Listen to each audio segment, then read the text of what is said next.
Hello, hello, hello, and welcome to A Tippling Philosopher.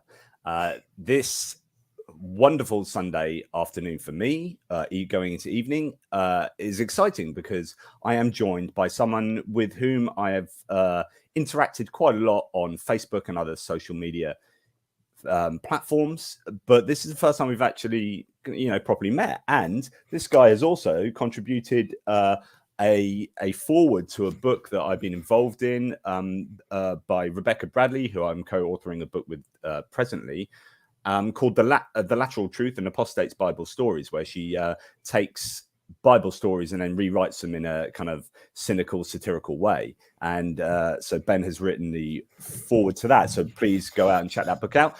But who is Ben? Who am I talking to? Who am I talking about? I'm talking about Benjamin Blake Speed Watkins, who gets the award for having the best name of anyone I've interviewed. That's great. Ben, welcome. It's great to have you here. It's so awesome to be here. Thanks for having me on.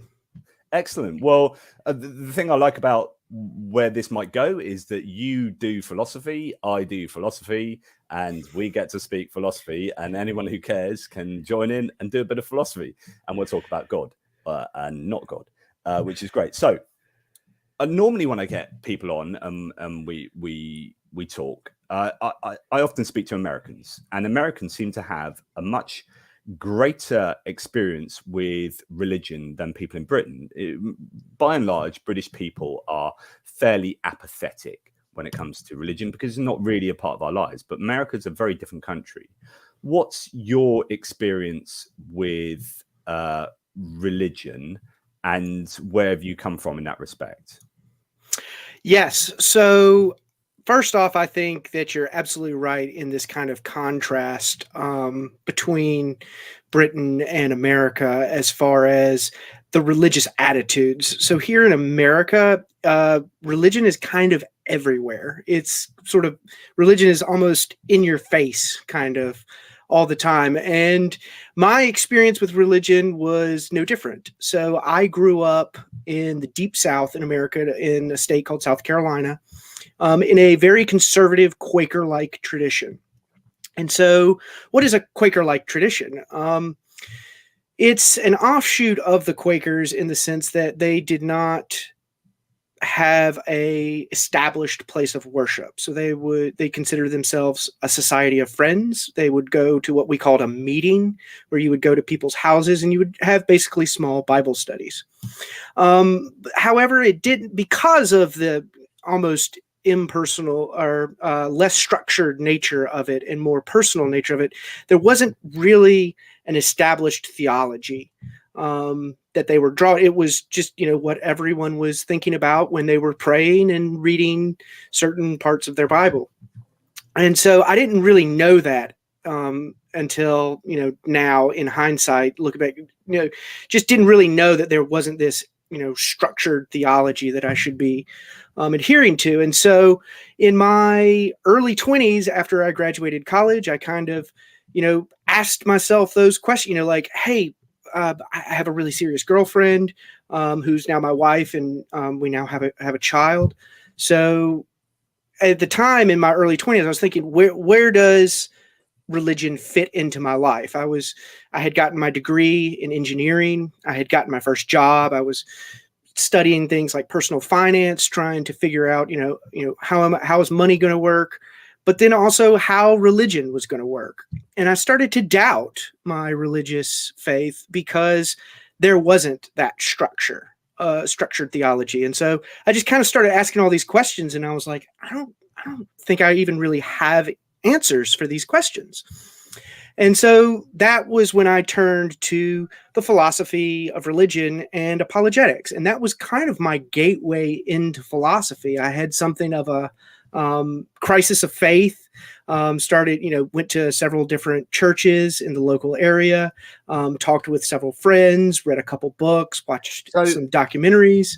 So to go back a little bit, so if you were quite conservative Christian, what were the triggers that made you want to challenge or want to question? Was it just a natural questioning? Was there some external thing that made you start to question? Was there something in your life, some event that happened?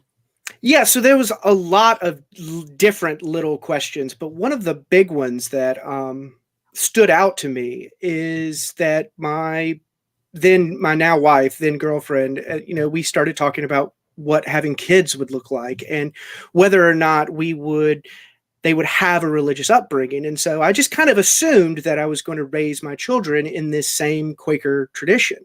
And my wife was Catholic, but she was like, I don't want our kids to have a religious upbringing. I would much rather them not have that upbringing So and then make that. Was she not particularly religious as a Catholic? She was not particularly religious. She had more of that apathetic attitude that you might find in Britain. And just didn't really, but it just didn't want it to be a big part of our kid's life. And I remember that kind of struck me. I was like, oh wow, why does she feel that? Like, why wouldn't she? Because I thought there was going to be this discussion of, should we raise our children Catholic or should we raise them in, my Quaker like faith? And the answer was neither. And so I remember that kind of shocking me and going, I think I need to look into this a little bit more. And so that was one of a very vivid, thread that I just started pulling on.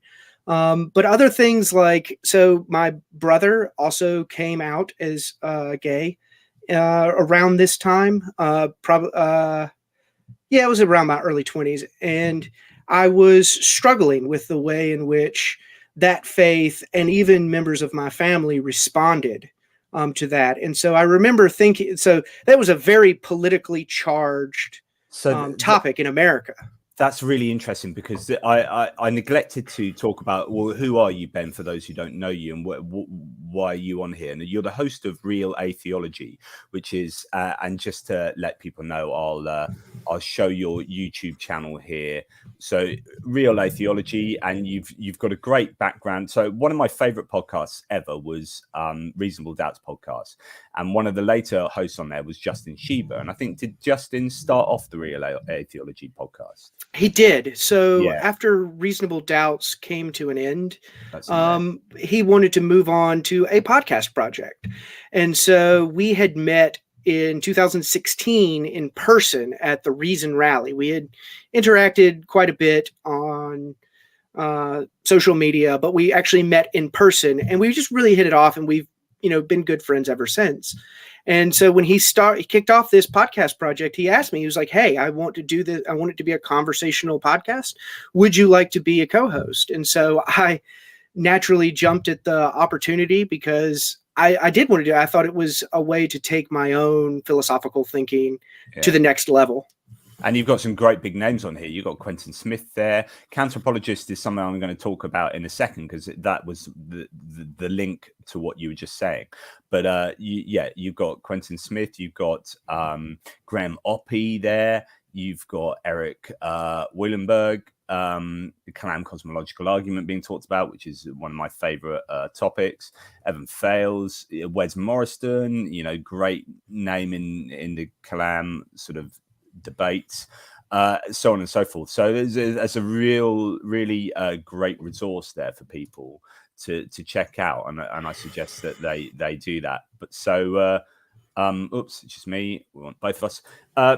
So the reason why I then brought that in is because I think you're co-hosting now with Counter-Apologist, as he's known online. Is that correct? So we were. So he has stepped away from our project to focus more on his project too, and his family got bigger, so his time got more constrained. So now my co-hosts consists of Ben Bavar and another friend of mine named Ryan Downey. Right. The reason why I thought it was interesting to mention Counter-Apologist, and incidentally, he also contributed a chapter to my book on the Kalam cosmological argument, Did God Create the Universe from Nothing, which is, I think, a fantastic book, naturally. But he's an interesting one, because when he deconverted, from a similar sort of religious background. And his deconversion story, sorry, this is another plug. His deconversion story is in another book I edited called Beyond an Absence of Faith, which is a collection of deconversion stories. And his one's interesting because he talked about how he believed in heaven and hell very strongly. And we'll talk about hell a bit later. But he talked about how he knew a gay couple who was such a solid, nice, as you would expect from just human beings, like these are just human beings and they happen to be really nice and they've got a really solid relationship and they're gay. Oh my goodness, they're going to hell. And that was one of the things that started unraveling his belief in his very conservative Christianity. So that's why I went on that long sort of segue there, because actually that links back to what you were saying about your brother. So it's these things that challenge your belief systems quite fundamentally, especially when they're regarding people you know. Absolutely. And because it was such a politically charged topic in America because of the issue of gay marriage, it was one of those things where there was also a lot of pressure from society in order to have some sort of judgment on this issue and to, in a way, be vocal about that. And I remember thinking to myself, struggling with the way in which my family and members within our tradition responded to him being gay. And so when I was, kind of standing on the ashes of my old worldview, trying to build something back up, I remember thinking to myself, like, I'm not that. I don't exactly know what all of my beliefs are yet. I don't know what it's going to look like in the end, but I know it's not going to look like that. And so it was definitely a thread that I just kept pulling on. And eventually I remember also vividly watching an episode of Closer to Truth on YouTube. And they were interviewing J.L. Schellenberg. And so this was my first time encountering J.L. Schellenberg. And so from the apologetics resources that I had, I knew that the problem of evil I was really, really struggling with. And I knew that there was this problem of hiddenness, and that I was just going to say, for those who don't know, he's a very famous philosopher of religion in the area of divine hiddenness, which is, do you want to explain what divine hiddenness is?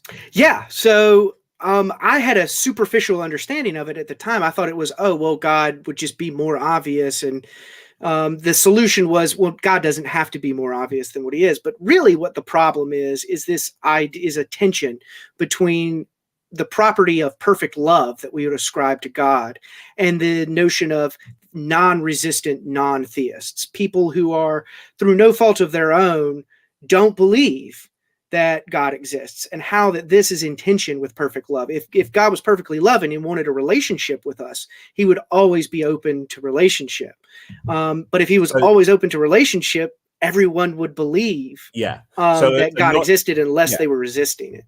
A non-resistant non-believer is someone who would believe in God given the right circumstances, and would be receptive to God and God's love, but is just not in the right circumstance. So it might be someone that's an Amazonian tribes person living in 5000 BCE. It could be someone that's living in, Riyadh in modern day, Islamic. Former believers, lifelong seekers.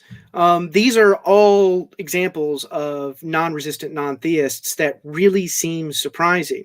And so I remember once I finally wrapped my head around the argument, and the part that really clicked for me is that a belief that someone exists is a necessary condition for a relationship. I can't be in a meaningful relationship with someone unless I also believe that they exist. And I remember that going, just kind of clicking and I remember thinking, I have no way out of this problem. The problem of evil was hard enough. I have no idea how I'm going to get out of this problem.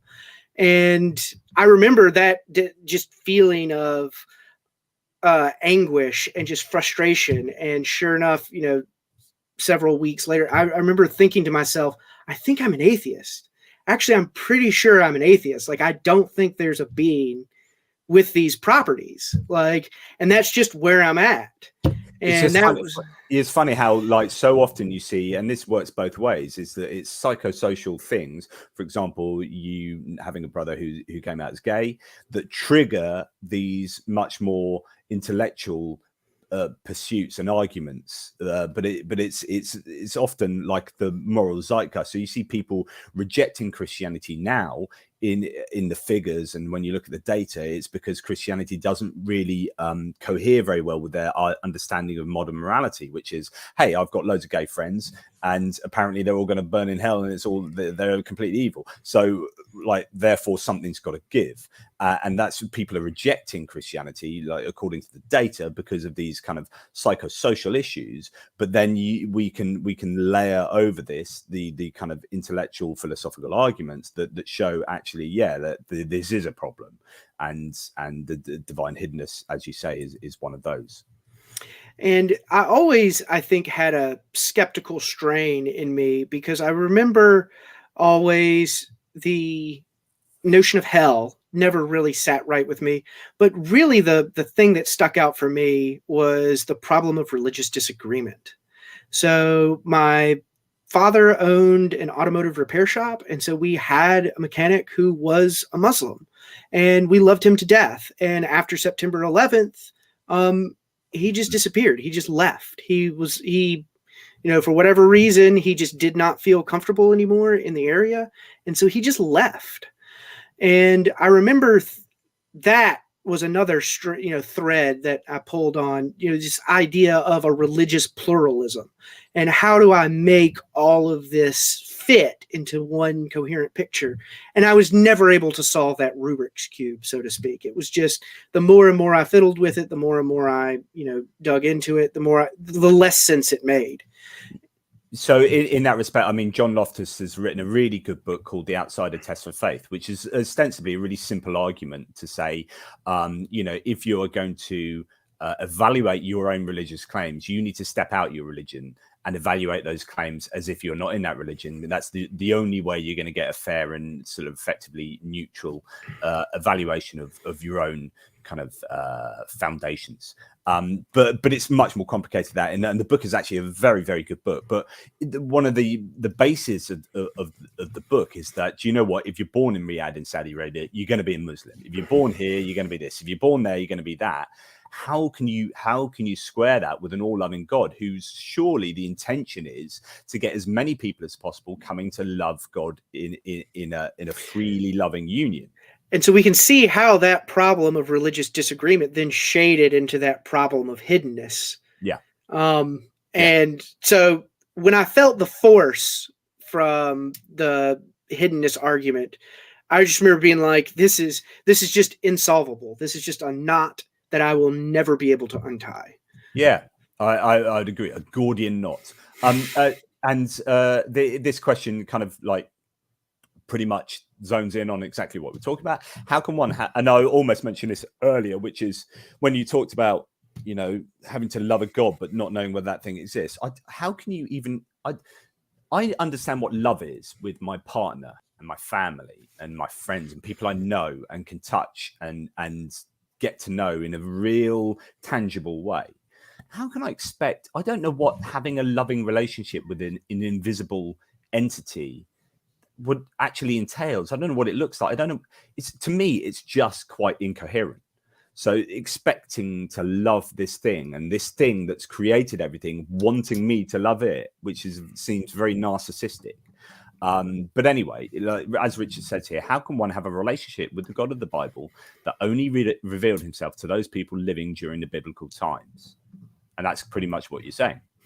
So I think this is a really, really good question. Because it's going to help us see some of these insights from the hiddenness argument. And so J.L. Schellenberg gives us a useful analogy in that he thinks that God would be for us like a light that just always remained on. If we needed God for something like moral support, moral advice, what you would expect from a loving relationship, you would just always have access to that. But what does that access look like? Again, we can go deep. We can go even deeper here. And I remember in my apologetics phase, I had also discovered William Lane Craig because his debates were everywhere on YouTube at the time. And he had this, he usually presents it as his fifth argument, this idea that God is properly basic. This idea that we can have this Alvin immediate, Plantinga. yeah, yes, and that we have this sensus divinitatis, this sense of the divine, this idea that we have this immediate self-authenticating experience of God. And so another thread that was pulled on is I didn't have these experiences. Like everyone, my peers, my friends of different faiths and traditions, they kept saying, they would have these religious experiences. I never had anything like that. And I was, going through all my experiences at the time, was this a religious experience? Was this a religious experience? I wasn't confident any of them were.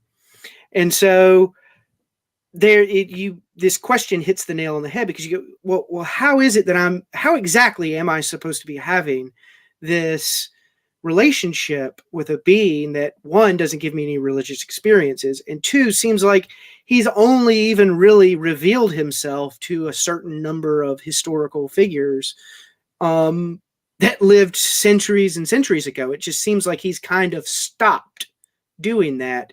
And I didn't know how to. I was presented with these pieces of a puzzle, and when I tried to put them together, there was no coherent picture. There would just nothing fit together. It didn't resemble anything that really made any sense, and so that's kind of where I still am now. I think that when we try to personify a concept of the divine, I think that's when we run into problems. There's a book that I got a lot out of. It's written from a Christian point of view with a lot of the essays, not all of them, looking at Schellenberg's essay and trying to answer it in different ways. And it's by Eleanor Stump. It's what's it called? Hidden Divinity and Religious Belief: New Perspectives, Cambridge University Press. That's a really good book. I don't know if you've heard of it, but it's well worth looking into. Which is trying to understand the divine hiddenness argument. And in fact, that's where I came across a really good chapter in that about the Darwinian. I think it's in that. Oh no, it's not in that. It's another book. I was going to talk about the Darwinian problem of evil. I was going to go off on one there. Forget it. I'll park that. We can always come back to it. Yeah. So divine hiddenness is a huge problem. I know Justin Schieber, really thought Schellenberg's argument was good, and he spent a lot of time on the divine hiddenness argument. So that could be where you and he saw eye to eye there. Dean McKenzie said, I had a conversation with a Christian and told him that if he were born in Saudi Arabia, he would be a Muslim. He vehemently disagreed and said that he was one of the elect and God chose him. Of course, you're going to say things like that, but the reality is, statistically, he would have been a Muslim. And what you have to do is answer that. And people like William Lane Craig, I've talked about this before, but William Lane Craig sort of is backed into a corner, because he realizes that, a shed load of people were born before the revelation of the Bible. How do we explain that if the idea of God is that people come into loving union with God?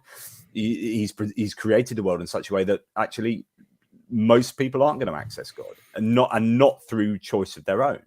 Right, they literally are in positions where they cannot access this, and Schellenberg would call these are non-resistant non-believers. But Craig says, well, this isn't a problem. They can't be non-resistant non-believers. They must be resistant non-believers. So he says God has front-loaded in the souls of all the people he knows that would have rejected him freely, and he's front-loaded those souls into those people, and they would have rejected him anyway. So that's why he's made them all in places and times that would have no access to his love. What would you say to that? Yeah, so I think this really strains our idea of what we would expect the world to look like if it had something like a property of omnibenevolence that was impartially benevolent to all of its creation. A witty quip about this is, on this model, it seems like Satan wants everyone, but God doesn't. And there's obviously a tension there, because God, if we're talking about God as a maximally great being, this perfect being, fitting object of worship, we don't want to say that he's unjust. We don't want to say that he's unloving, and we don't want to say that he's not perfectly good, because that seems like a property we need. That's clearly, if we're talking about, and this is a standing objection to the Calvinist tradition, this idea that God has these elect, that he's just created these persons in his image that have intrinsic value, but that are just doomed to damnation, that they're, and in fact, this is righteous, that this condemnation, that he's orchestrated the irreversible condemnation of these people, and that this somehow glorifies him. How would a Calvinist square that circle? Because I've done videos on this, plenty of videos before, which is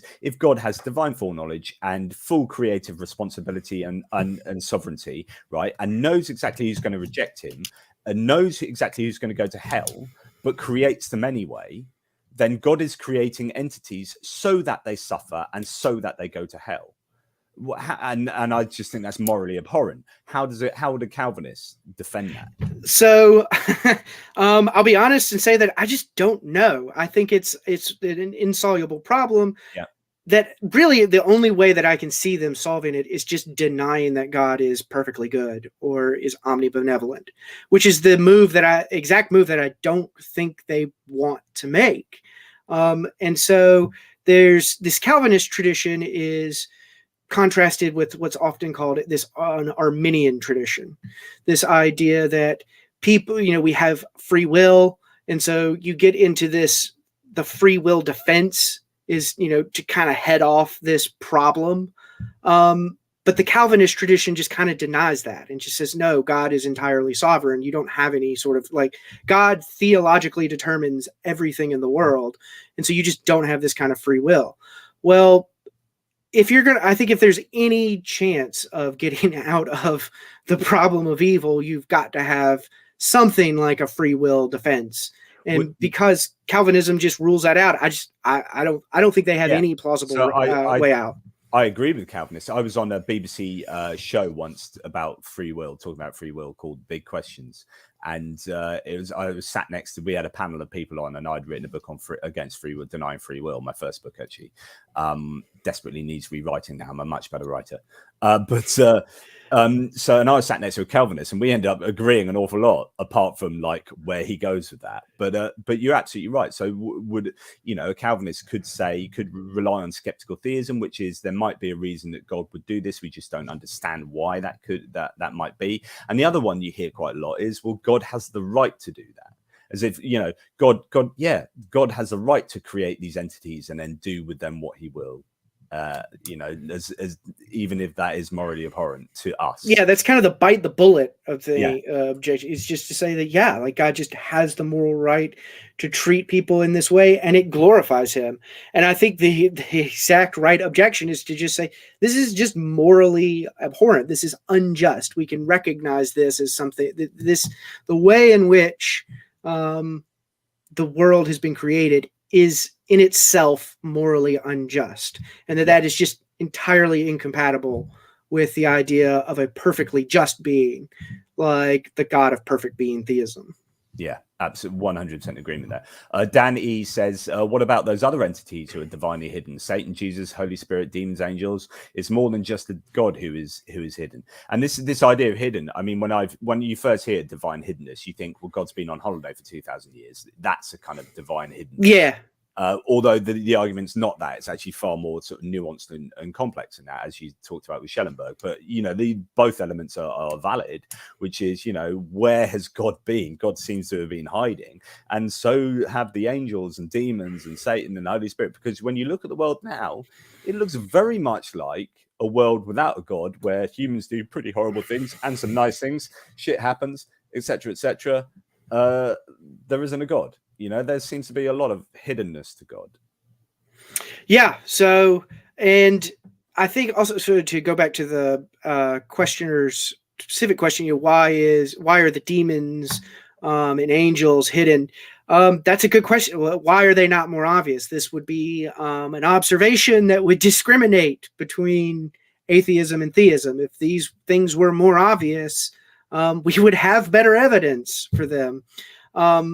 But the tension doesn't arise that I think is essential to Schellenberg's argument, except with the exception of maybe the Holy Spirit there, or Jesus, if we're saying Jesus is identical to God, is that God is perfectly loving. So I think most theologians would concede that Satan, in all of his conceptions, lacks this property of perfect love, and that if the angels have a perfect love, it's not an absolute perfect love, it's only a relative perfect love.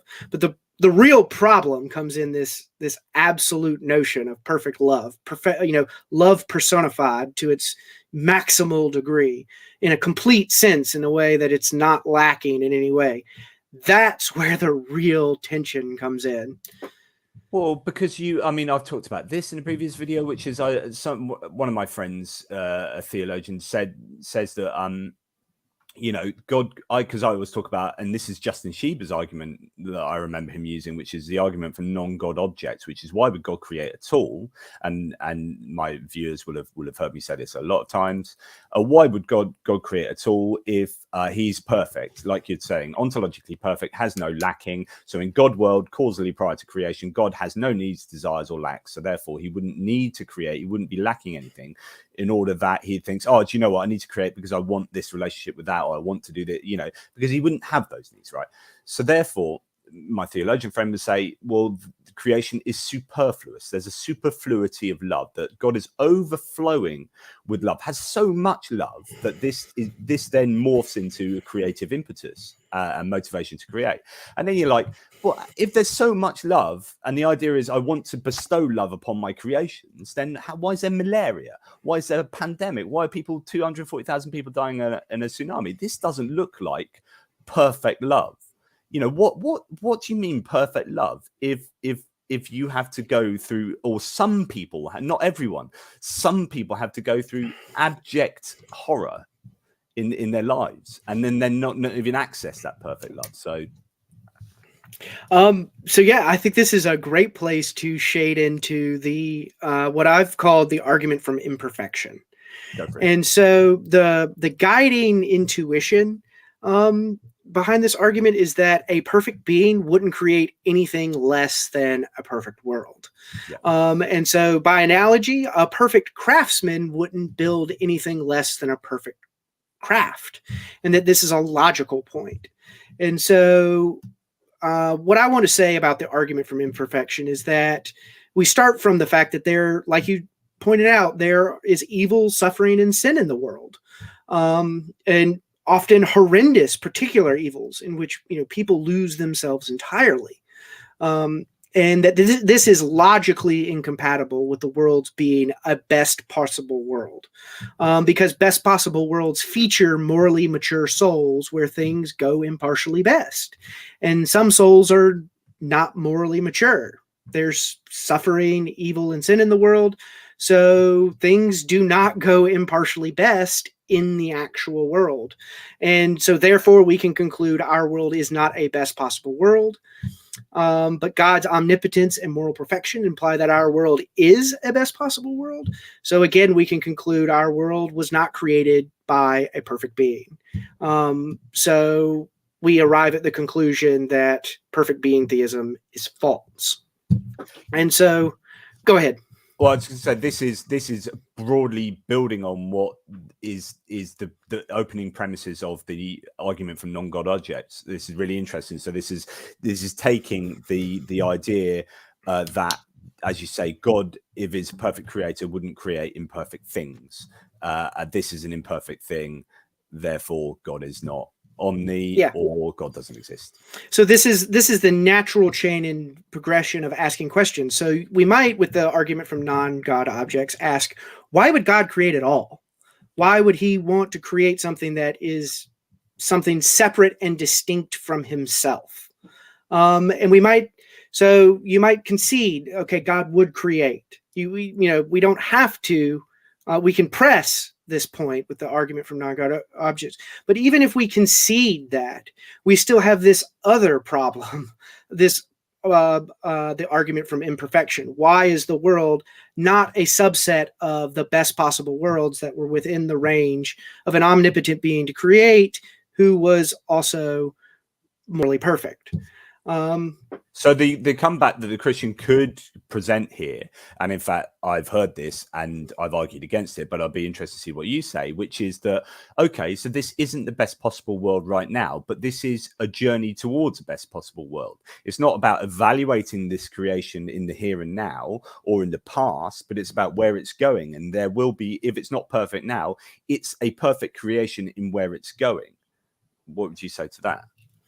Yeah, so I think that this again is a pretty weak response, because we could always say that, well, that's less than perfect. We could say like a world in which there are morally mature souls that don't have to go through this process of temporal becoming to this state of perfection. That's not what would be entailed by perfection. Because we want to say that given God's omnipotence, there's a range of possible worlds that he could create in which the description was logically coherent. And a subset of those possible worlds would contain morally mature souls. And some people might say, "Oh, well, Can you define morally mature souls just for the?" So, a morally mature soul is one in which that doesn't. So, there's a theodicy that responds to the problem of evil called soul building. This idea that our characters have to undergo suffering in order to build themselves up to morally mature. However, there's the possibility that God could just create souls that always choose rightly from the beginning. Like you mentioned, you alluded earlier, God has this divine foreknowledge, this idea that, God knows what all of the acts of creation will be. He can just create a world in which everyone chooses rightly. These would be morally mature souls. Now, the response to this, which again I don't think works, is that God can't create such a world, because all of the range of possible worlds that God can create from, all of them are trans-world deprave, meaning that of all the possible worlds God could create, there's always going to be people that choose wrong. And so that this is just a logically contingent state of affairs that an omnipotent being is supposedly just has to put up with. I don't think it makes any sense. And a lot of people challenge this idea by just pointing to the Christian notion of heaven and saying that, look, in heaven, all of the souls are morally mature. There's no suffering, sin, or evil. And all of the greatest, possible goods are realizable in heaven. And so if you can have this state of morally mature souls without significant freedom, they can't choose evil, all of the greatest goods are realizable, and there's no suffering, evil, or sin, then now the question becomes, well, why didn't God just create heaven in the first place? So for my viewers, I've done videos on exactly this. So one of my like last week I did the video, why just create heaven, for crying out loud, which is exactly what Ben's saying here. So yeah, you're spot on. I obviously agree 100%. And so I think once we have that model in mind, we can kind of start to see how ad hoc this previous move was of, well, we have to build up to this heaven. I think the strongest reply, why is that part of perfection? What we've laid out in the model of heaven just now seems perfect on its face of it. We don't need this building up journey to it that involves imperfections like horrific evils. If it necessarily entails evils and suffering, and God knowingly, God knows this in advance, then there's a real problem there. It's that divine foreknowledge is a problem. I just want to go back to when I said, imagine this is not a perfect world now, but it's a journey towards a perfect world. One of my comebacks to that would be that that if this is a journey towards a perfect world, it has to be an optimally perfect or maximally sort of perfect. I know that's an oxymoron. A maximally good journey towards the perfect end. So even if you say, yeah, it's not perfect now, it's a journey towards perfection. This has to be the single best journey towards perfection you can get. Do you see what I mean? I think it also commits you to a very deep moral assumption. So I think it assumes implicitly that what really matters in a moral sense isn't what happens to us, but how we respond. And I don't think that's a true moral assumption. I think that it does matter what happens to people. Like things, if we're talking about a morally perfect world, things have to go impartially best. That's just part of what a perfect world would look like. And so I think this move requires you to deny that what matters morally is that things go impartially best. What do you mean by impartially best? So from an impartial point of view, something in which everyone would have reason to want to come about. So extended to, goodness extended to everyone without distinction. So I like to use a phrase from Henry Sidgwick, a famous utilitarian philosopher in the 19th century, and he called it the point of view of the universe. And so he wants to say that, look, from the point of view of the universe, everyone's intrinsic value is the same. Everyone's suffering counts the same. It has the same value. The universe is impartial in that sense. Thank you. Yeah. Sorry. Carry on. Sorry, I interrupted you. Oh, no, you're fine. What I want to emphasize is that I mean impartial in this reason implying sense, a sense in which everyone would have sufficient reason to want this state of affair to come about. No one could reasonably reject this notion because it would be impartially best for everyone. And it would be something that everyone could rationally will. Because why would everyone be able to rationally will it? Because no one could reasonably reject it, and it would make things go impartially best. I think all three of these moral assumptions line up. And if you deny that, I don't know what is meant then by morally best. If we're going to say a perfect world, a world that's perfect in a sense that it's not morally deficient, you have to that the move that you are talking about requires you to say, no, that's not what matters in a moral sense. What matters is how we respond. How, when bad things happen, the characters or the courage that we show, how we respond. And this would also extend to non-human animals. How animals respond to the horrible things in the world are what matter morally. And I don't think that's a defensible moral assumption.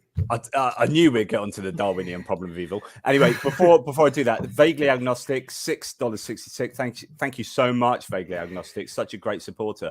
Hidden icons are a way for people to evade responsibility for the negative thoughts and actions. Saying they are born bad removes any culpability.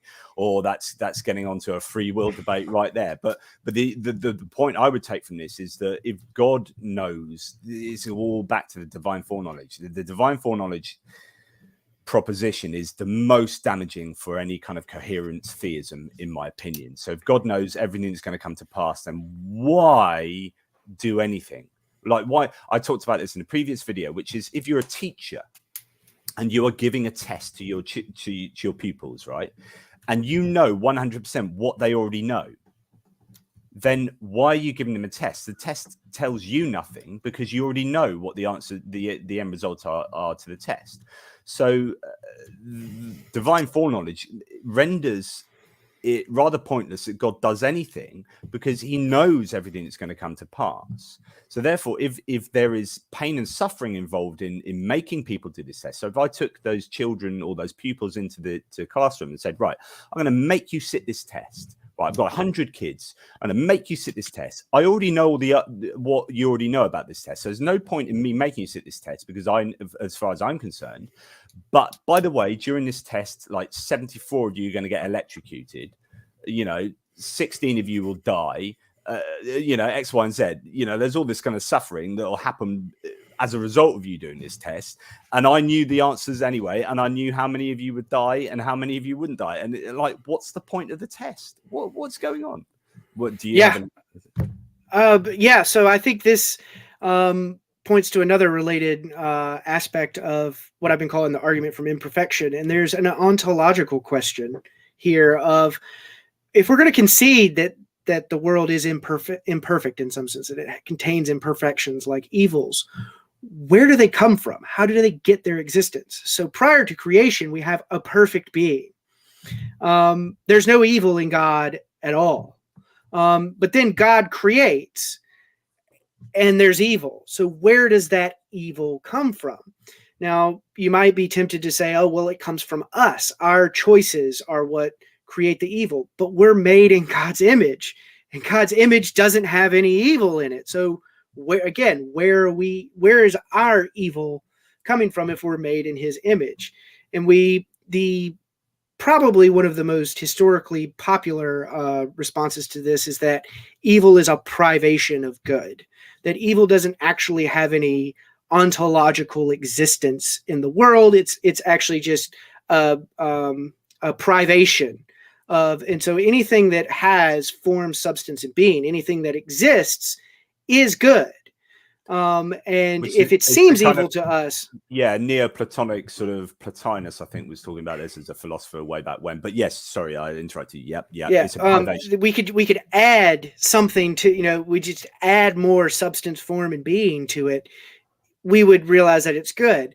And I think that this is just a straightforward, implausible model for what evil is. And I don't think it's very hard to show that, because you just point to things that have positive existence of negative value. Things like pain and depression. Pain, you can't add something to pain and depression. It's a privation of pleasure. There's not something that we can add to depression to make it something that's good. And so again, if we're taking the privation theory of evil off the table, again, we're back to this problem of imperfection. Where do these imperfections come from? If the world is modeled off of God didn't have any imperfections, so why are there imperfections in the world? And again, this is the guiding intuition of this argument: is a perfect being wouldn't create anything less than a perfect world. So again, you're going over videos that I've just been doing. Like, this is basically what I talk about, mate.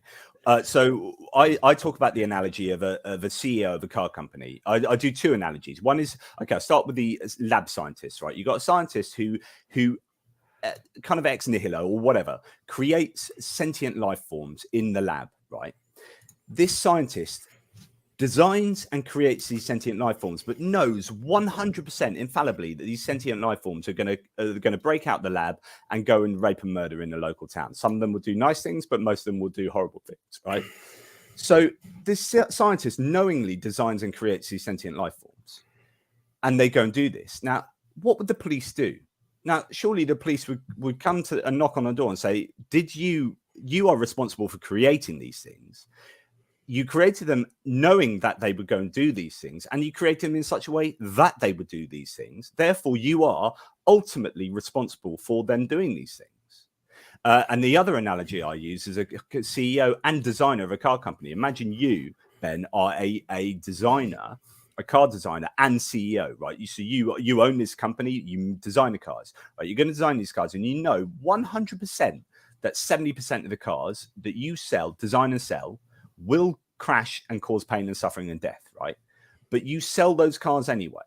You've designed them in a way that they'll do that, and you know that they're going to do that, and you create them anyway. Surely, in a court of law, you would be found guilty you would be like taken to town in the courts if you had done that knowingly. So I can't see how God is let off the hook because God is ultimately morally responsible. I agree with you, and I think there's these analogies are really useful for helping us see a point, because the responses often gives, well, God gives us free will. What if the car manufacturer gave these cars free will? Or what if your previous analogy, like, how does adding free will to this equation get God off the hook? If God knows what they would do with their free will. And so I think it comes down to the concept of responsibility. And so I'd have to look it up, but so I work for the Navy, refueling submarines, and Admiral Rickover is one of our, he's the father of naval nuclear power. And he has a very famous talking about how responsibility is a unique concept, that if something goes wrong and you can't point to, someone you never had anyone responsible in the first place, and that, you can share responsibility, but your own responsibility is not diminished by it. I'm not doing the quote justice. I'm giving it piecemeal, but I think what he's getting at is essentially right about the concept of responsibility. There's not something that God can do to absolve himself of his responsibility for creating a world that contains imperfections. And there's another related problem here, tailored specifically for Christianity, this idea that we can scapegoat our responsibilities onto Jesus. Jesus can die for our sins, and such that we're no longer responsible, in a sense that we're deserving of like that whole salvation narrative I don't think it actually makes any ethical sense. No. And we can see that if we just think about the concept of responsibility. Yeah, and that's exactly what I talked about in my resurrection book. Thank you for allowing me to plug virtually every book I've written. But awesome. My resurrection book, I talked at the beginning about that, about talking about the whole ins and outs of whether the resurrection narrative happened is pointless, because the atonement makes no sense, given a divine foreknowledge God who knows what's going to happen. And I talk about the Adam and Eve scenario, and I want to bring this in because I'll be interested to see what you say. But I just wanted to say thank you so much. Before my time, I really appreciate the way you interview people, enjoying it. Thanks. Excellent. I hope it's coming across good and you guys are loving it. And thank you so much again to Before My Time for a super sticker. That's really, really generous. And he says, this is on the back of my last video, which is I like to buy tea. I drink a lot of Yorkshire tea. Get some tea bags. Good man. Thank you. I will. But what I wanted to talk about was the Adam and Eve, and it's treading the same path that we've trod, which is the kind of car CEO and testing scenario. But Adam and Eve, creation, and this goes back again to the creation of non-God objects. So if you're going to create imperfectly, then and you do that knowingly, then you've got a bit of a problem, right? So you say you create Adam and Eve, and you know that 100%, because you've got divine foreknowledge, that they are going to choose wrongly, right? And they eat from the tree of knowledge, right? And they didn't have knowledge of right and wrong prior to So you can't punish them because they literally didn't know that it was wrong because they hadn't eaten from the tree yet. So yeah, exactly, brilliant. That's just such a defeat of that. But let's forget that problem. Right, you say, okay, Adam and Eve, you know that they're gonna do wrong, but you create them anyway, and they do wrong, and then you punish the rest of humanity, due to this fall, okay, this original sin, and it's like, okay, so if you've chosen Adam and Eve as a representative of humanity, which means to say that if we put Ben Watkins in that place of Adam and Eve, he would have done that too. Right. And if we put Richard Williams in the chat in that position, he would have done that too. That's to say that your creation is poor. You're a poor designer because you are creating everyone to make a wrong decision. And then you are punishing them on account of that wrong decision they made that you've created into them.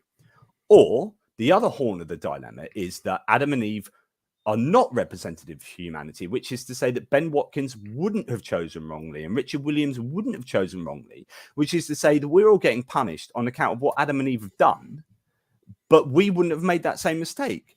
But we're getting punished for it, for that non-representativeness that they have. So this is a two-horn problem with divine foreknowledge. It just creates absolute incoherence philosophically, as far as I'm concerned. Would you agree? Yeah, and so I also think there's you're hitting a nail on the head here on this idea of original sin. We can bring it back to the concept of responsibility. Somehow we're responsible for an act we did not perform. That seems straightforwardly incompatible with something, a principle of justice, that we shouldn't punish people for crimes they didn't commit. And so somehow this idea of original sin has it's an evolutionary trait, I get. So understanding Adam and Eve in the context of contemporary biological evolution, I don't know. Yeah. But apparently one of these inheritable traits that we have is a responsibility for an act we didn't commit. And that if we were in that scenario, I like to think that, I would not have eaten the apple, or that this story is just all wrong. And that why is the knowledge of good and evil forbidden? Why is moral knowledge, ethical knowledge forbidden? That doesn't make any sense to me. It's really problematic, the fact that you would not want humans. You say, I'm going to create you in my image, but by the way, I don't want you to have access to knowledge. Do as I say, doing as I not say is wrong. Don't act wrong. But you don't have knowledge of right and wrong. But Rich, sorry. And wrongness, again, has this notion of responsibility. Somehow they're responsible for something that they did not understand, and God's not. I think this gets the responsibility exactly backwards. Exactly. Yeah, and I think the whole attempt of Christian theology is to get God off the hook. Entirely, always. I think that's the aim of theodicy for sure, is to and just theology in general, because I think that really that's what it comes down to. I mean, everything seems to come down to the problem of evil, which is like, if God is ultimately responsible for creating everything, and there is evil and suffering in the world, right? Then God and there was nothing before God created, and God created knowingly and has ultimate power and ultimate love and ultimate knowledge. Then this evil and suffering that is clearly existent has to fall. The buck has to stop with God. But Christians can't have that, or theists can't have that.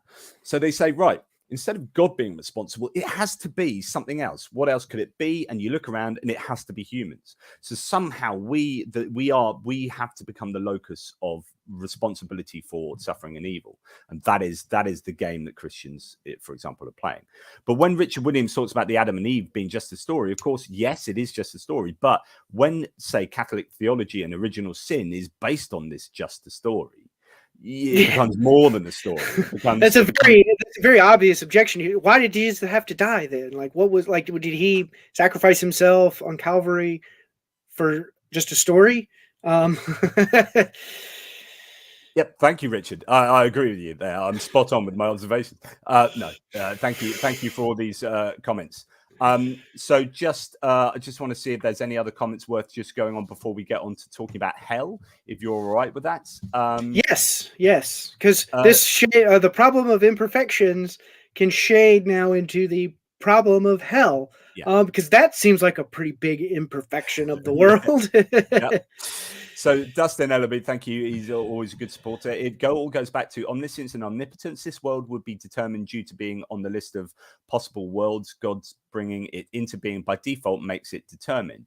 And I think the foreknowledge is what makes it determined. I think the problem, Christians talk about libertarian free will, getting God off the hook, and then saying, well, just because God knows the results of a freely willed decision doesn't mean that he causes a freely willed decision, therefore we still got free will. But if I'm going to 100% do this thing in this situation, so if I do X in causal circumstance 1, right, and God knows that 100%, it means I cannot do anything other than X, which means that my decision surely is determined. Like knowing, and this is the grounding objection. This is getting into free will and middle knowledge and all this kind of stuff. But what are your views on a God foreknowing freely willed decision outcomes? This is a great question. So when I put on my theist hat and think, like, what sort of model of divine foreknowledge would I have if I were to be convinced of theism?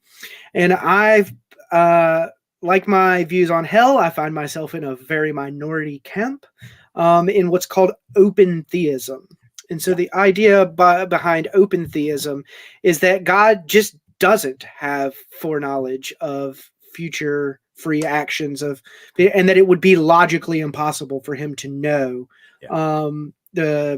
the acts of free creatures in the future, and that this doesn't count against his omnipotence. You mentioned another view, which is the middle knowledge view, this idea that God has knowledge of counterfactuals of creaturely freedom. That if you were in some situation X, he knows that you would choose Y. And if you were in some situation A, he knows that you would instead choose B. But there's this question of, are there such facts? Are there counterfactuals of creaturely freedom? And I don't think there are. I just don't think there are these facts that God could have knowledge of. And so I think that puts me squarely in an open theist camp if I were to be a theist. This is me conceding quite a lot of ground to get to this point. And I certainly also concede that this is a minority position. I think a lot of theologians wince at it and see God's perfect foreknowledge of the future as essential to God, as something that can't be compromised. I think as Gregory Boyd and others, I think, are open theists, and the idea, I totally understand open theism. And if I was a Christian, I would have to seriously consider this if I wanted to believe in free will. I don't believe in free will anyway. I think it's incoherent as a notion, but libertarian free will. But open theism doesn't play very well with the Bible. No, it has like my views on hell. I would be a universalist if I was a theist. To find biblical support for either open theism or universalism is difficult. Yeah. And with open theism, you get this idea that God's just creating without really knowing what he's creating. It's this kind of random roll of the dice, and we'll see how it goes. And it's really problematic. But it also doesn't really work, because actually we're pretty damn good at predictions at the moment. Like Facebook can predict Benjamin Watkins' his personality and behavior after 300 likes better than his own partner. So if Facebook can create an algorithm that's really predictive of human nature, then you're saying God doesn't know that, like open theism, how far does that go? Like, is God just really rubbish at predicting freely willed choices, or is he actually better than Facebook? In which case, he's probably quite good. Where do you draw the line of how? And if you're going to attribute omnipotence to God, you have to say that he just has perfect knowledge of all of those things, and that he would be able to perfectly predict these sorts of things. Yeah, and to go back to the middle knowledge thing, I did mention something called the grounding objection. I just want to very quickly explain what that is, super quick, which is to say, and I think it stands, which is to say that if God has knowledge of all these counterfactuals, so Ben in situation A would choose Z, but in situation B would choose Y, right? In order for him in A to choose Z, but not anything else, there has to be something about A that makes Ben choose Z, right? So this is called the grounding objection. There must be something that grounds Z in A.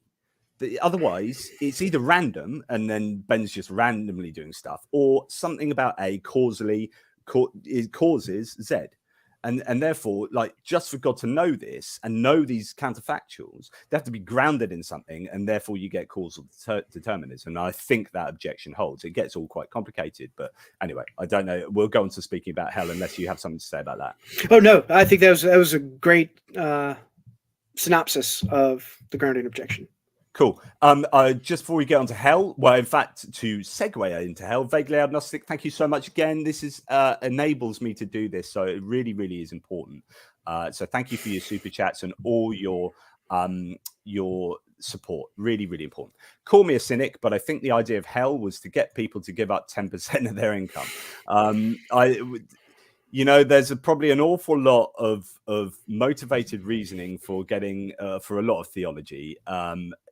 Even going back to not eating pork, there's probably a very good reason for that originally, where pork was actually some kind of problematic meat. Maybe it was more likely to be diseased or something, or causing problems that then that gets written into like ritual and God says. And hell, something to do with income there, bit of tithing. If you don't tithe, then you're going to go to hell. Oh, better tithe. There's 10% of your income. And just before we get onto hell, I love Mr. Pierce's proper British accent. Thank you very much. I do try my best. You should hear me normally. I sound nothing like this. It's all right, geezer. How's it going, mate? Whatever. Anyway, hell. So segue us onto hell. Ben? Yeah, so I think that the argument from Imperfection really gets a boost when we think of the notion of hell. And so I actually have a particular conception of hell in mind that's often called, it's kind of the mainstream story of hell. It's the idea that God condemns the majority of souls to eternal conscious torture for various sins, such as disobedient acts of rebellion, disbelief, harmful acts, or just otherwise immoral acts in general. But it's this idea that God eternally tortures people, that has created a place in which this will happen, and the majority of people are going there. So he's created this hell, he's created this heaven world, and then outside of it, there's this hell world, and I guess maybe there's a big fence or wall built around heaven, so you don't have to see all of this, or maybe that's not the case. He's just people are watching people be consciously tormented forever, and that this somehow glorifies God. Either way of how we frame this model, I think there's a deep ethical tension between the existence of such a place and the properties of perfect love, perfect mercy, and perfect justice. So again, these are, I think, properties that we want to attribute to God, and that they're just straightforwardly in tension with something like eternal conscious torture. So why do I say that? I'll just mention justice for now, because I think it's the most important one, and it's one that we can all readily grasp with just basic moral tensions. So I mentioned earlier principle of justice, that the severity of punishments should be proportioned to the severity of crime. So I think that this, if you're familiar at all with political philosophy, you'll know that justice in itself is a controversial subject, but I don't think that this part of justice is controversial. I think that if you were to deny this feature of justice, I don't know what would be meant by the concept of justice if punishments shouldn't be proportioned to the severity of crime, or the severity of punishment should be proportioned to the severity of crime. And why do I think this? I think this for two reasons. The first being practical, and the second being moral. So the first practical reason is that if we received the same punishment for different severities of crimes, then there's no incentive to commit lesser crimes.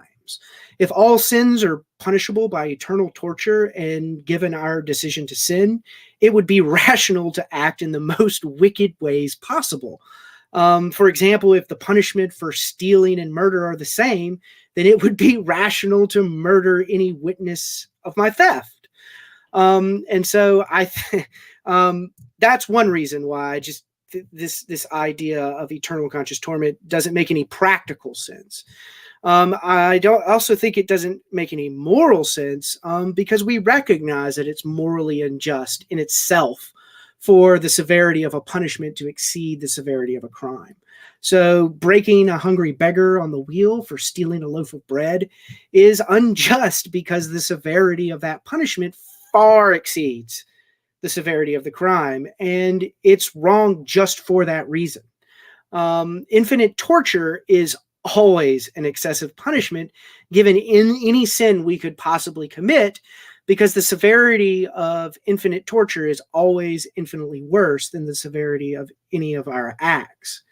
Now, how do theists respond to this? And so I think it's a similar ad hoc move, like how we talked about heaven earlier, how this be this journey up to heaven, and that this move was just ad hoc.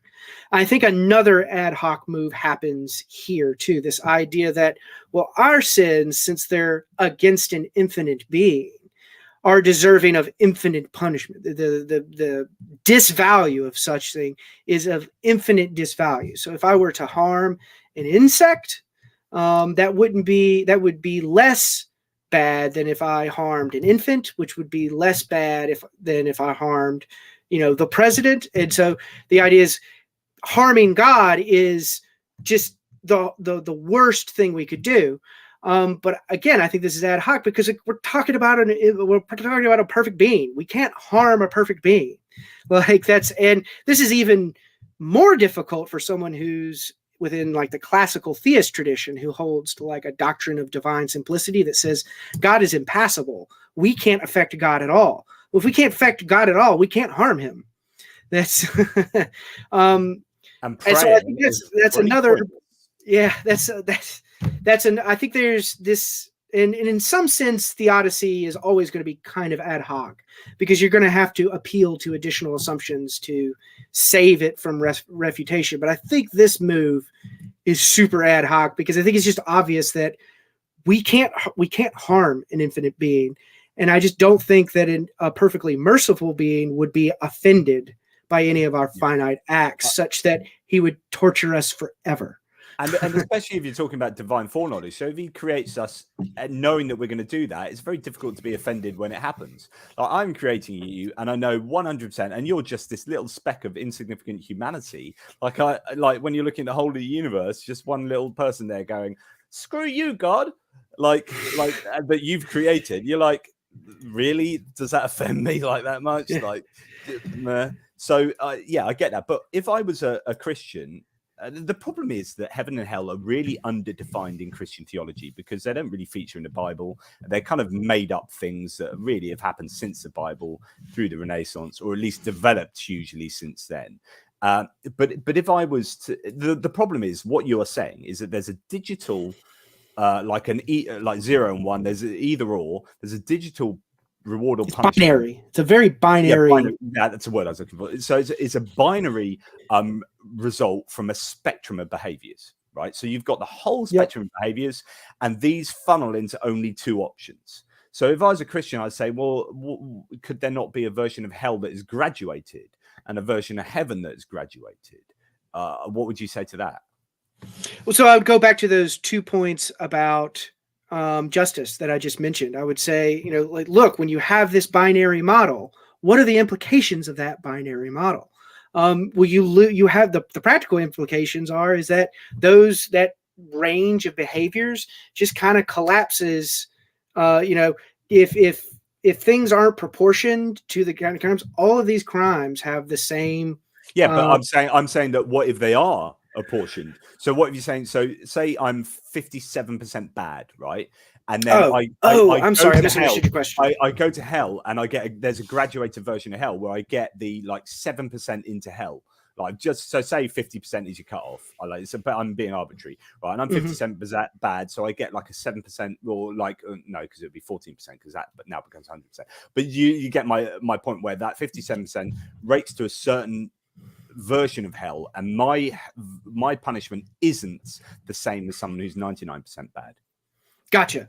Yeah. So my target with this problem of hell is definitely targeting that eternal conscious torment model. And so if we step away from that model, we might be able to avoid some of these problems that you're mentioning. And I think that's a perfectly acceptable move. That's a move I wouldn't have this model of hell. I would have a model that's more a universalist model. Yeah. But there's also another model called the Annihilationist Model. Yeah. And so this would fit more like what you're describing, where, look, someone's 50% evil, so they will they will suffer in eternal or conscious torment for whatever 57% worth of evil looks like, fair, and they will be annihilated. It won't be an eternal suffering. They'll just cease to exist. They'll get their just deserved. They still suffer eternally, but not suffer as badly as someone who's 99%. So they only get stretched rather than so I think that's going to run into problems. That's going to run into problems just in the nature of infinity. If I have a headache for an infinite amount of time, or if I burn for an infinite amount of time, it's still the same amount of pain. That's just one of the weird quirks about infinity. And so we've lost that gradation of quality of suffering, because all of it will end up being the same anyways. And so there's another related problem here too, of there's not only a problem of hell, but there might also be a problem of heaven here. This might rob an existence of meaning, if it's eternal, if our existence goes on forever, then we could postpone all of our projects. We could, there would be no incentive to do anything. It's what makes life meaningful. A necessary condition of a meaningful existence is that it's finite, that we don't have an infinite amount of time to accomplish all of the things, fulfilling our desires, having our loving relationships, completing our projects. It's the finitude of them that is what actually gives life meaning. And also that plays into the idea of heaven and philosophical boredom, where people don't quite understand what eternity means. I mean, this is where we're going to talk about infinity here, which is like, imagine the biggest number. And for those who haven't really thought about infinity before, imagine the biggest number that you can possibly even conceive, right? And that number, that biggest number you can possibly conceive, is an infinitesimal fraction of infinity. Because you can always take whatever great and incredibly large number you can think of and multiply it by itself a gazillion times over and over infinitely. So the longest amount of time that you could possibly imagine is infinitesimally small compared to infinity. So eternity, being infinite, is you existing in heaven for just an inordinate, forever, right? So the only way you can get like that the boredom would just be punishing. Okay, so the only way you can get around that is by either like getting wiped and starting again every so often, like just going in just eternal loops, or changing the way that your whole being is, and so that you're in heaven in some kind of warped version of what you were anyway.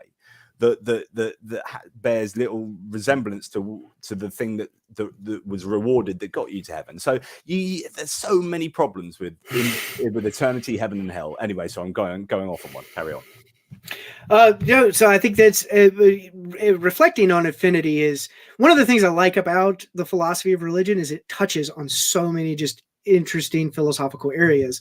And here's a good example of it in just the philosophical nature of infinity and what those sort of implications would have for things like meaning. And it's definitely something that I've thought about with my theist hat on a good bit, because again, I'm a universalist. If I were to be a theist, given theism, I would be a universalist. This idea that everyone gets into heaven. But this last objection really wants me to modify that by saying, like maybe everyone's a universalist, but heaven is finite in some sense. In some sense, like everyone gets into heaven, but it doesn't go on forever because there are problems with this. I'm going to have a relationship with God for eternity, and it will be infinite. So is there infinite meaning to be found in God? Is that even a coherent idea? I'm inclined now to think that it's not. And so now my model of the afterlife is one in which everyone makes it to heaven, but then also gets annihilated after some finite period of time. I'm certainly not going to find any biblical support. Yeah, I'm going to come on to that. Yeah, I'm going to come on to that. So we'll come on to this idea of universalism, and I'll talk about my friend in regard to that as well. Just before, how do souls play into this without the human body? Now, I would love to get Benjamin on again to talk about the soul, because I think the problem with the transcendent vehicle or the vehicle for transcendence that the soul supposedly is massively problematic. I think the soul is a hugely incoherent idea for a whole bunch of reasons, and getting into heaven, getting into hell, and what you are represented in heaven as, and how it connects to your life on earth. I think these are really, really interesting questions, but that deserves another hour and a half of talking. So Benjamin, I'll go ahead and do one of my plugs. So at the end of this month, January 29th, I will be debating the apologist Eric Hernandez. He's a pretty big apologist on the scene on the nature of the soul. And so I will be arguing against the soul from what I call the argument from physical minds. The idea that all mental activity in the universe is probably causally dependent on complex physical structures, whether it be an embodied brain or the silicon of a supercomputer. The notion of a disembodied mind that is immaterial and survives a physical death of our bodies, I'm going to argue is improbable. And if I was arguing against you, I would take an idealist position, because I think idealism, like Bernardo Kastrup at the moment, is advocating a really nuanced version of idealism, which is very interesting. And I think we have to take materialism on faith to some degree, because I think it's impossible to prove either way. A bit like we're not a brain in a vat type thing. So that's that's a whole different conversation. But if you're not, and I will concede that my argument. So Eric Hernandez and I have already exchanged openings, and so neither of us are idealists. So our conversation will presuppose that idealism isn't really a live option for, because at the end of the day, we're trying to solve the mind-body problem. The mind-body problem is kind of there in the background, and that idealism just isn't the solution on the table. He'll be defending a substance dualist view, whereas I'll be defending a non-reductive physicalist view, often called neutral monism. Right. So the idea that mental is physical in some kind of there's only one reality, and so I think of it as like a coin. There's two sides to a coin. You can't understand the entire coin, the one coin that there is, without reference to both of them. But there's a phenomenology that comes with a coin. If I'm looking at one side of a coin, I can't see the other side of the coin. One side of the coin isn't reducible to the other side. I have to describe both aspects of the mental world and the physical world before I can have a true picture of the one world. And that's another conversation we're going to have, Benjamin. But like I always say, because I agree with you broadly, and the supervenience of the mind on the brain, I think, is super important, and it's fairly obvious. I will be defending that claim. Just say, look, try and stick a fork into your eye and see if it affects your consciousness, because I'm pretty sure it does. And taking drugs, being tired, your physiological status, and the effect it has on your mind, all these things show a sort of mind supervenience on the brain, or dependence on the brain, so the physical structures of the brain. So I completely agree with you, but there are also these other areas of the soul, which is very quickly, and because I would like to speak to you about this at length, which is, how does the soul represent you in heaven?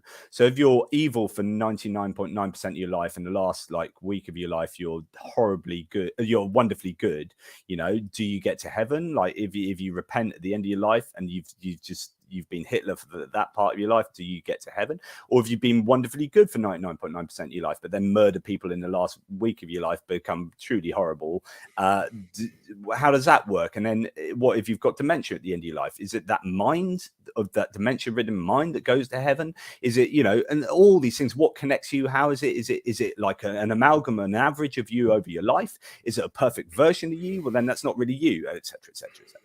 Yep. So I will be making a lot of, I will use Alzheimer's as a line of evidence. And I also talk about the nature of personal identity. This idea of what it is that makes us the same person through time.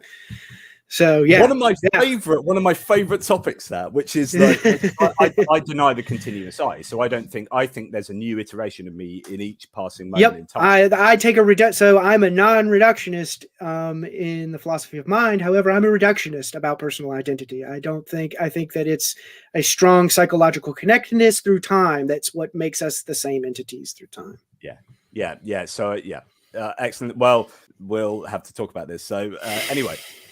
Did we bottom out the hell problem? Where were we going with hell? Yeah, I think that's there's probably more to be said, but this is a great place to transition to what is supposed to be the solution to hell. Oh, universalism. In the Christian tradition, the resurrection of Jesus.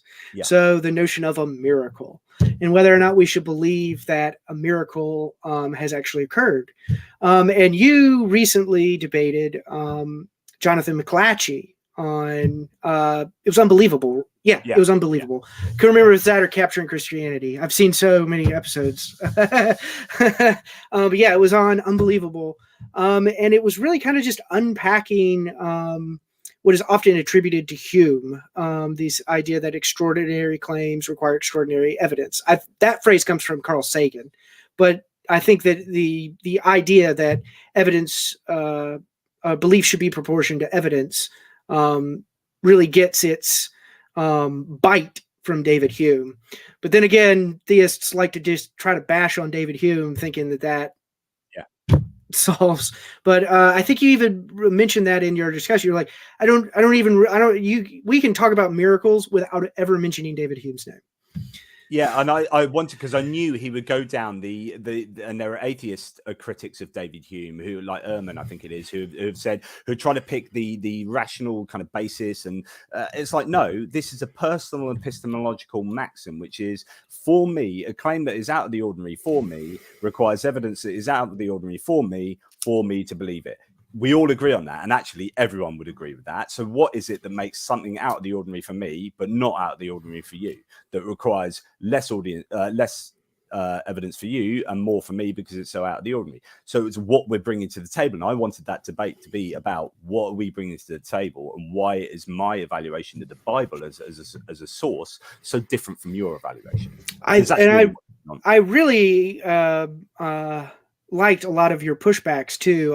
In a way, I'm certainly envious, because that's probably my weakest area is, kind of surveys of historical texts and understanding a lot. Like, so to give an example, it was pointed out that Jonathan's really kind of loading his background data with a lot of controversial assumptions that I would argue do not raise the prior probability of what he's saying. And you point out, like, we don't even know if Moses existed. He appealed to the figure of Moses, a historical figure of Moses, and claiming that, Moses wanted to X, Y, and Z. And you're like, well, no, hold up a minute. Like, that's not part of our background knowledge. Like for these probability judgments to mean anything, to have any real weight, the background knowledge that we're appealing to needs to be more or less the same. You're not just going to be able to load the figure Moses into our background knowledge and say that that's an objective. So you defended it as a subjective principle, but McClatchy was approaching it from kind of an objectivist Bayesian analysis. But he's loading in these assumptions that I would argue lower the prior probability. I'd agree. So his was self-referential, his argument, which is like, I believe the resurrection because I believe the virgin birth claims, and I believe Isaiah 53:10, and I believe Moses. It's like, so he's taking as part of his background knowledge that at least one miracle of religious significance has happened. But then you have to multiply that prior probability by another one that some specific miracle religious happened, the virgin birth. These two prior probabilities multiplied together are very low. And so there's, people are skeptical, I think kind of rightly so, when they encounter this sort of Bayesian analysis at first, because they're just like, okay, you're obviously just loading, these numbers that not everyone is going to concede. And I see I myself am a Bayesian, but I see why people would think this, because it's very hard to parse all these things out. To give an example, Jonathan made a lot of claims where he was saying, well, God would want all these different things. That's part of what Kevin Sharp has called divine psychology.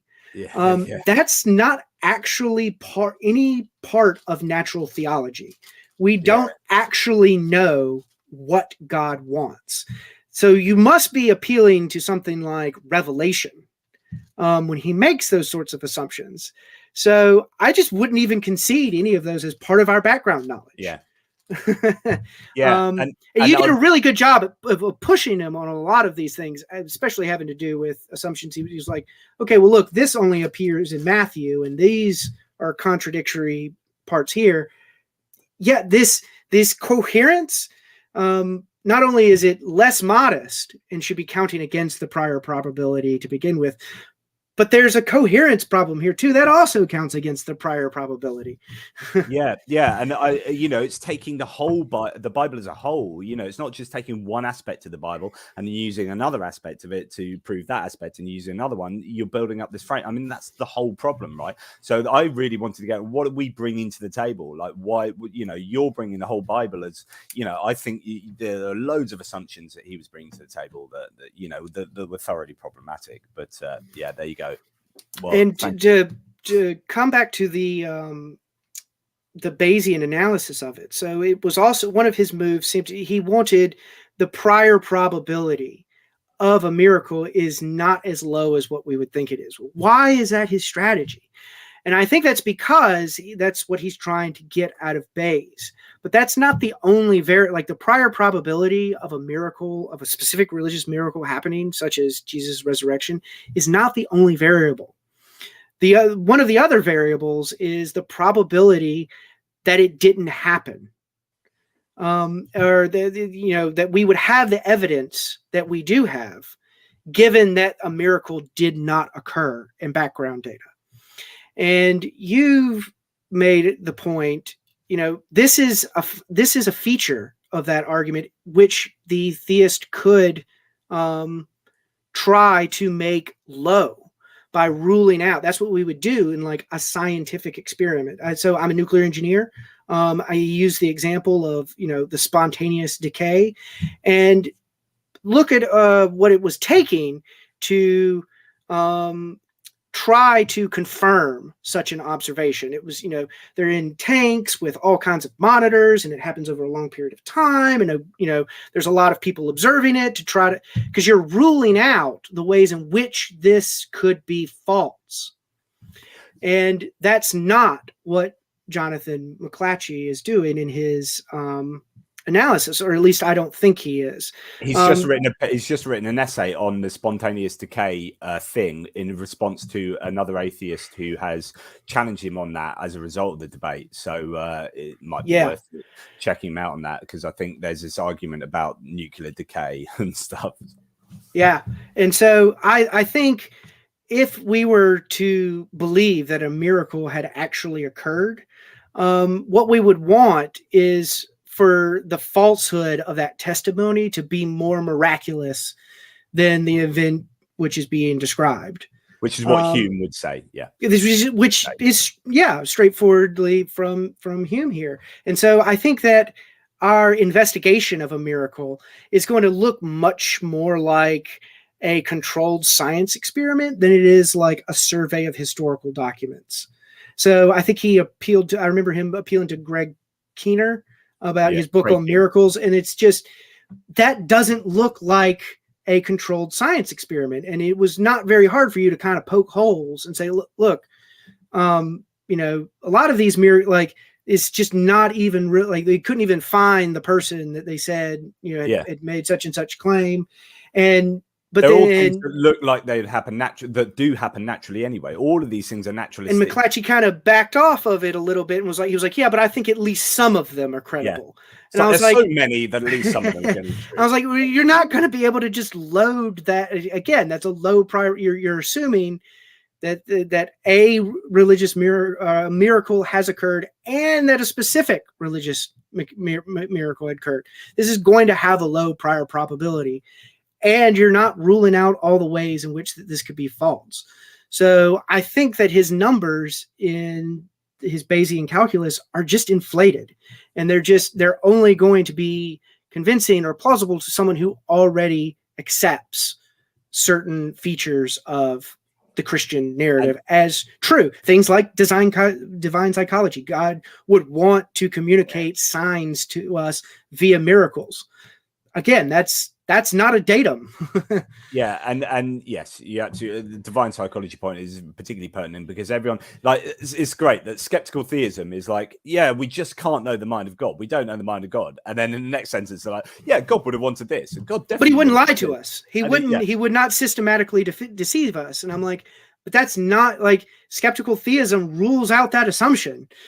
So again, we come back to this problem of coherence in that these parts don't seem to fit well together. That counts against the prior probability. I remember Justin Sheba and Reasonable Doubts did a whole episode on divine deception about like the examples in the Bible of how God has lied and deceived, and you just wouldn't know whether God could be lying to you for a greater good, right? And you just didn't. It could be that the whole Bible is just a complete lie. He could have a justifying reason that's just beyond our kin, and that we being humble thinkers that we are, should not expect to have access to God's reason, such reasons that God may have. Absolutely. So, so we've gone through heaven and hell and divine hiddenness and creation and non-God objects, and we've ended on a bit of miracles. Is there anything any other topic you want to sort of, or do you want to tie anything together, or anything? Nope. I think I feel like we've covered a lot of ground. So we certainly have covered a lot of grounds, and there's so much more to cover as well. Oh yeah, there's always more to be said. That's one of the great things about philosophy is there's another conversation to have over a beer. Yeah, oh, damn straight. Yeah, yeah.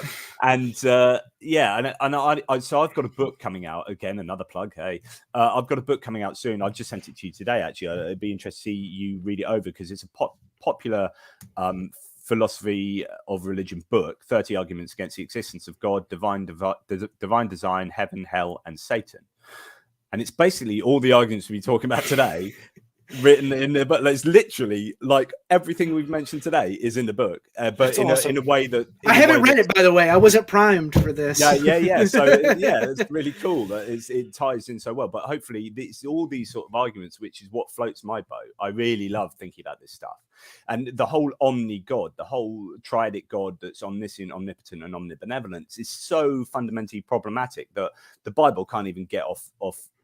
Well, that God doesn't exist in the Hebrew Bible in the Old Testament. That's a later creation that comes developed not even later than the New Testament, is it? But it's then retrospectively projected back onto the whole Bible as if that's the God that always was, this kind of abstract omni-God. And yet, the God of the philosophers seems very different from the God of pew and pulpit. And they don't really seem to cohere well together. No, and you start looking at the Hebrew Bible, and you've got God with an anatomy that walks around and does stuff with humans, and it's like, yeah, that's not this classical theistic understanding of God. But yeah, I don't know, it's all kind of crazy nonsense. So just to finish, my good man, some quick fire questions that I would like you to answer without thinking too much. Awesome. What's your favorite fiction book? Ooh, I would have to say the His Dark Materials trilogy by David Paulman. I recently discovered this. Philip Pullman. I'm sorry. My friend's named David Paulman. Philip Pullman. I recently discovered them about a year or two ago, and I was just like, when the first season of the HBO, the BBC series came out, I watched, and I was like, I'm gonna go read these books, and I love them.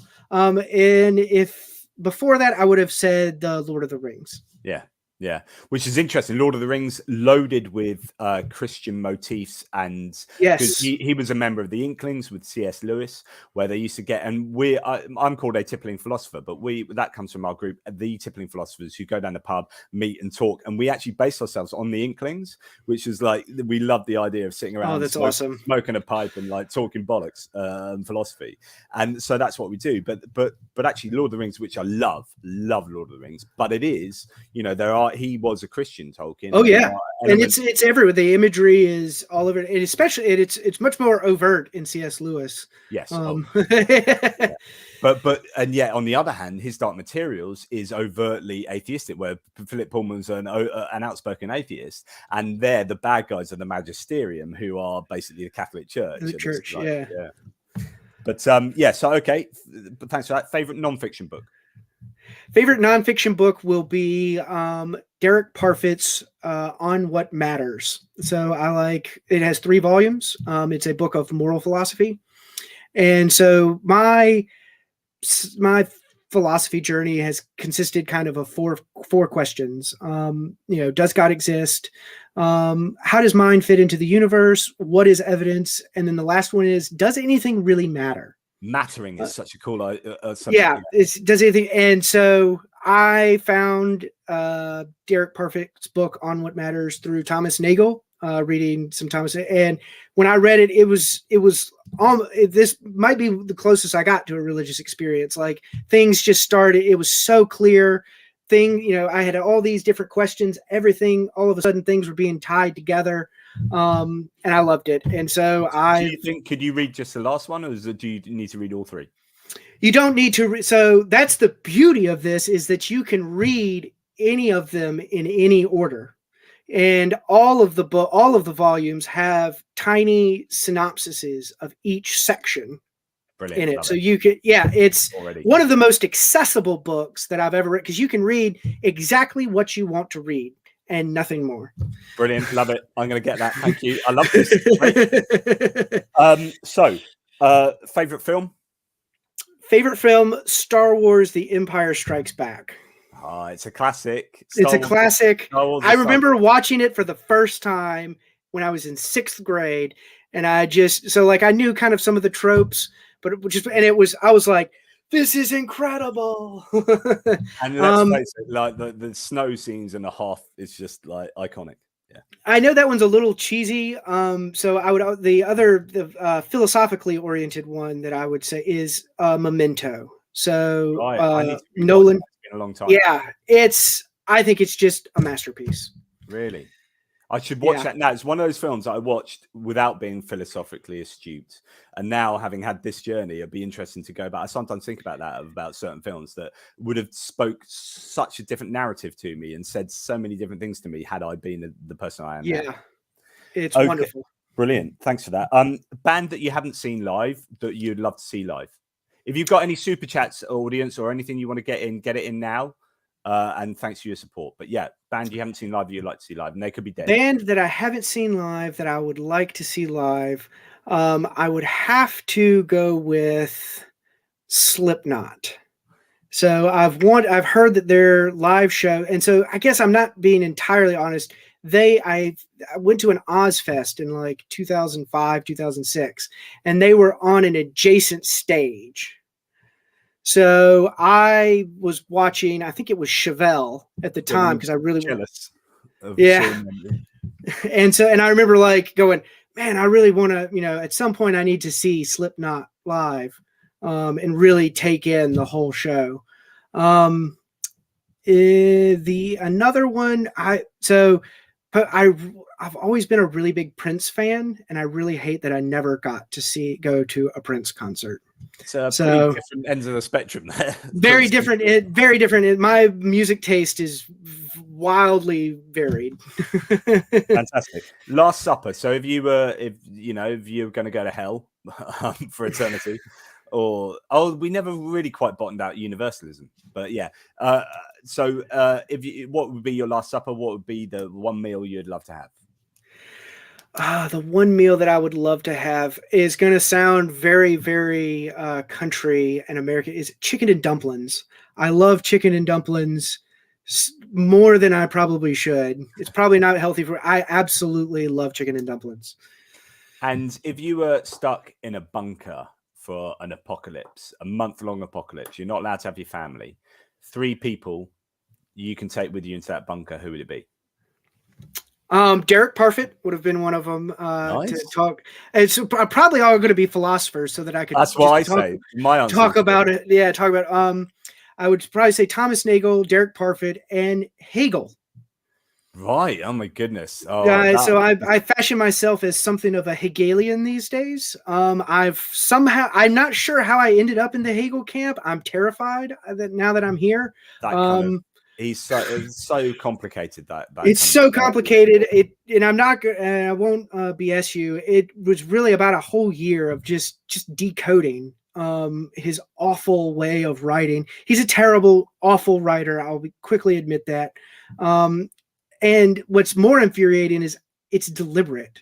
He wants you to have to struggle with to go back. Like, the whole point of his system is to understand something in itself and outside of itself. And so things kind of loop back in on themselves. He calls it circles within circles. And that's the whole. And when you realize that, you're like, God, you got to be kidding me! It makes you even more mad. With my MS brain, with my multiple sclerosis brain, I really struggle reading like the primary source of Hegel. Yeah, you have to have secondary sources. It's just, I mean, I've read in my opinion, it's impossible. It's without secondary sources. Brilliant. So that very interesting. Thank you very much. So just before we go, so universalism, we didn't quite get there. Like the idea is universalism is about the only nice way of understanding Christian creation and reward or punishment. Or reward. Yes. My mate, who a theologian I mentioned earlier, he went out of Christianity and then came back in. In fact, I had him on to talk about my miracles debate the other day or last week. So you viewers who have seen that, he was that guy I was speaking with. He's gone back into Christianity, but he's re-entered it as a universalist, and he really rates David Bentley Hart. He's like his pretty much hero, because that makes so much more sense philosophically. I'm not sure if it makes a lot of sense theologically with regard to the Bible. What just your closing remarks about universalism, how you think it is the most coherent version of Christianity, but further thoughts? Yes. So David Bentley Hart is a great resource on this. I think his book is called That All Shall Be Saved. But my line of thought actually predated that book from Hart. And it's more in the vein of John Hick and Marilyn McCord Adams. And so it's this, we touched on it earlier, the problem of evil, but there's general problems of evil and there are particular problems of evil. And a particular problem of evil is the problem of horrendous evils, the evils in which people lose themselves entirely. And so I think that the only plausible route out of this problem would have to involve some sort of universal afterlife where the people who suffer these horrendous evils are at least compensated for having endured these horrible evils. Now, this doesn't get you all the way there because compensation doesn't equal justification. Yes, I've written on this. Yep. Yes, just because you compensate someone for something doesn't justify treating them that way in the first place. But in my mind, the problem of horrific evil is a huge barrier to me being a perfect being theist. And I have no idea how you would get out of that problem without a universalist afterlife. And even with universalism, you have to accept moral consequentialism. It would be my opinion, which is to say that you can be used as an instrument, or somehow instrumentally you can be used because it's justified by a later reward. It's like if I walked up to you and punched you in the face now and broke your jaw, right? That's a morally horrible thing to do. But if I then paid you $10,000, that $10,000 doesn't make what I did morally good. Exactly. It compensates you. You say, sorry for that horrible, morally bad thing. Here's $10,000 to make you feel better. Like, so that's the difference between compensation and justification. So therefore, heaven, with horrendous suffering, is always going to be a compensation and not a justification. You still have the problem of how do you morally justify this horrendous suffering? And even on universalism, you still have that problem. You still have that problem. Awesome. Well, goodness me, I love it, Benjamin. It's been an absolute pleasure. Thank you so much for hanging out. Where can we catch you? What do you want to pimp out to the world? Yes. So, Real Atheology, a philosophy of religion podcast. We are wherever you like to get your podcasts from. We're on in the iTunes store. We're on YouTube. We're on Spotify, and we also have a Facebook page. We have a Twitter account. We have an Instagram. We're hoping to have a TikTok here, get with the cool kids and have a TikTok here pretty soon. You are down with the kids. Yeah. And so I will be doing the debate with Eric Hernandez at the end of the month. on the existence of the soul. I recently just had, it was actually on Friday night, I had a discussion with Dr. Randall Rouser on the problem of hell as well. So you can check that out. And he and I have a lot of, he's not an internal conscious torment defender. So we had a lot of common ground, and he actually helped me with the brief that I drew from the material that I gave today. Yeah. Oh, nice one. Well, I look forward to checking that out, actually, because I've had my intersections with Randall Rouser before. And so that's brilliant. Well, look, thank you so much. I'll try and put the links to a lot of those things down there as soon as I can. It's been a real pleasure. I hope we can do this again. Thank you so much. Absolutely. Support in the chat, guys, in the live chat and the super chats and stickers. It's really allows me to continue doing this and to get on great guests like Benjamin, and to allow us to have this interplay. Thank you, Benjamin. I hope you've enjoyed this. I've really got a lot out of it, and I hope we can do it again. Thank you so much for having me. Awesome. Take care. Big love, and big love to all you guys. Question everything, particularly yourselves.